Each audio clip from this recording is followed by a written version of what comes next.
আসসালামু আলাইকুম রহমতুল্লাহ। বন্ধুরা সবাই কেমন আছেন? আশা করি সবাই ভালো আছেন। আলহামদুলিল্লাহ। বন্ধুরা, আল্লাহ তাআলার রহমতে আজকে কিছু গাছ কুরিয়ার করব ইনশাআল্লাহ। গাছগুলো প্যাকিং করেছি।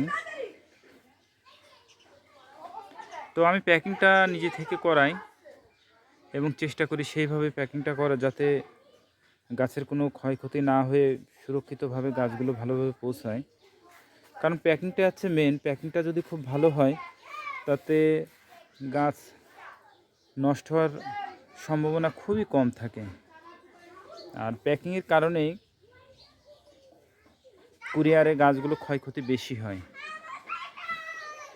তো বন্ধুরা, আমাদের ম্যাক্সিমাম গাছ সব বস্তায় প্যাকেট করি এবং বস্তায় দেওয়ার পরে উপরে যে নেট দিয়ে করে দিয়ে পেঁচাই দিই, যাতে আলো বাতাসটা পায়, গাছের কোনো ক্ষয়ক্ষতি না হয়, সেইভাবে পাঠাই।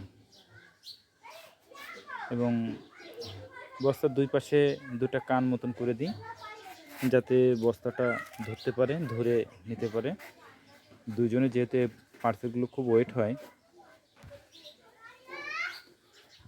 তো বন্ধুরা, আমি চেষ্টা করি সেভাবে প্যাকিং করার।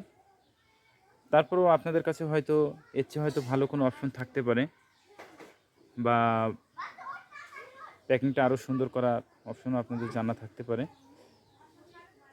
তো অবশ্যই আমাকে জানাবেন যে এর চেয়ে যদি কোনো ভালো কোনো অপশন থাকে বা ভালোভাবে প্যাকেজিং করার পদ্ধতিটা থাকে, তো অবশ্যই আমাকে জানাবেন, কমেন্টস করে জানাবেন, বা ভিডিও থাকলে ভিডিওর লিঙ্কটা দিবেন। আমি চেষ্টা করব আরও সুন্দর করে প্যাকিংটা করার। কারণ প্যাকিংয়ের উপরেই কাজটা ভালোভাবে যাওয়াটা অনেক অংশ নির্ভর করে।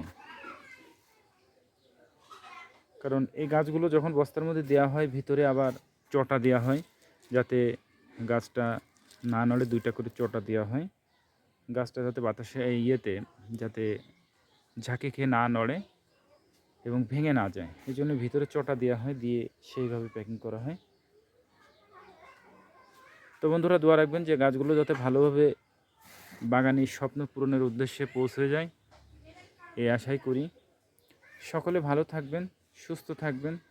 আল্লাহ তাআলা যেন সেটাই করেন যেটা আপনার, আমার এবং আমাদের দেশের জন্য কল্যাণকর। আসসালামু আলাইকুম রহমতুল্লাহ।